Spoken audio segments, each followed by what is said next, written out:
सरकारच्या धोरणामुळे उद्योजक चालले आहेत। चाकण एमआयडीसी मधील कंपन्यांवरून राऊतांनी हा सरकारला टोला लगावलाय। कुठलेही उद्योग राज्याबाहेर जात नाहीत असं सामंत म्हणालेत। उद्योगधंद्यांबाबत राजकारण नको असंही सामंतांनी सांगितले। पुण्यातील चाकण एमआयडीसी वरून खासदार संजय राऊतांनी सरकारवर हल्लाबोल केलाय। सरकारच्या धोरणामुळे उद्योगधंदे राज्यामधून जात असल्याचा आरोप राऊतांनी केलाय। तर राऊतांचा दावा उद्योगमंत्री उदय सामंतांनी फेटाळून लावला। पुण्याच्या चाकण एमआयडीसी मधील 20 कंपन्या खंडाळा एमआयडीसीतील स्थलांतर करतायत। कंपन्यांनी स्थलांतरासाठी हालचाली सुरू केलेल्या आहेत। चाकण एमआयडीसी परिसरातील खड्डे, सततची होणारी वाहतूक कोंडी याला कंटाळून कंपन्यांनी स्थलांतर करण्याचा निर्णय घेतलाय। याचा चाकण एमआयडीसी मधील उलाढालीवर मोठा परिणाम होणार आहे। तसंच यामुळे अनेक हात बेरोजगार होणार आहेत आणि यावरून आता विरोधकांनी सत्ताधाऱ्यांना धारेवर धरण्यास सुरुवात केली आहे। बरं का, गुंतवणूक येते, गुंतवणूक आली, महाराष्ट्र प्रगतीपथावर आहे। कुठे आहे प्रगतीपथावर महाराष्ट्र? कुठे आहे रोजगार महाराष्ट्र आहे? सांगा। कशामुळे या कंपन्या जात आहेत? सरकारच्या धोरणाला कंटाळून, सरकारच्या खंडणीखोरीला कंटाळून। उद्योगमंत्री तर उदय सामंत आहे। हो, ते उद्योगमंत्री आहेत म्हणजे नक्की कोणाचे उद्योगमंत्री आहेत? किती उद्योग आणले त्यांनी? एमआयडीसीची अवस्था बघा जरा, कशा विकल्या जात आहेत।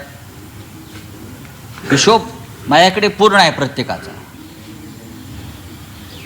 माझ्या इतका हिशोब सरकारच्या ऑडिटर जनरलकडे सुद्धा नाही आहे। हिशोब माझ्याकडे पक्का आहे, प्रत्येकाचा हिशोब आहे। कळलं?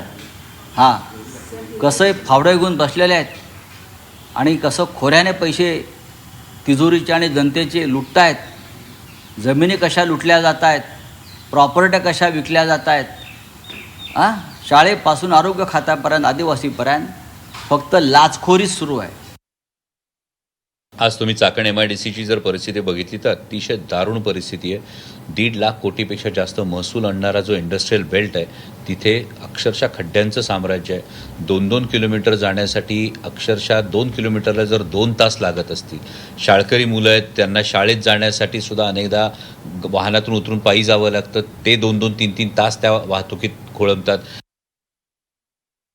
3 वर्ष अशा कंपन्या जात आहेत म्हणून अनेक बातम्या काही लोक पसरवत आहेत। कुठेही कुठची कंपनी जात नाही। मुद्दा असा आहे की चाकणच्या बाबतीमध्ये एमआयडीसी आणि सार्वजनिक बांधकाम विभाग असं एकत्र येऊन काही इन्फ्रास्ट्रक्चर आपण करतोय।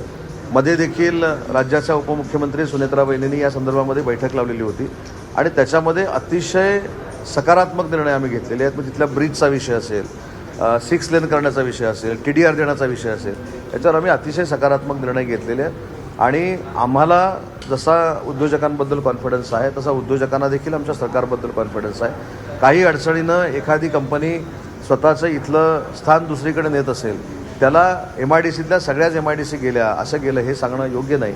आणि म्हणून मी मगाशी भाषणामध्ये असा उल्लेख केला आवर्जून की किमान इंडस्ट्रीच्या बाबतीमध्ये राजकारण आणून काही उपयोगाचं नाही।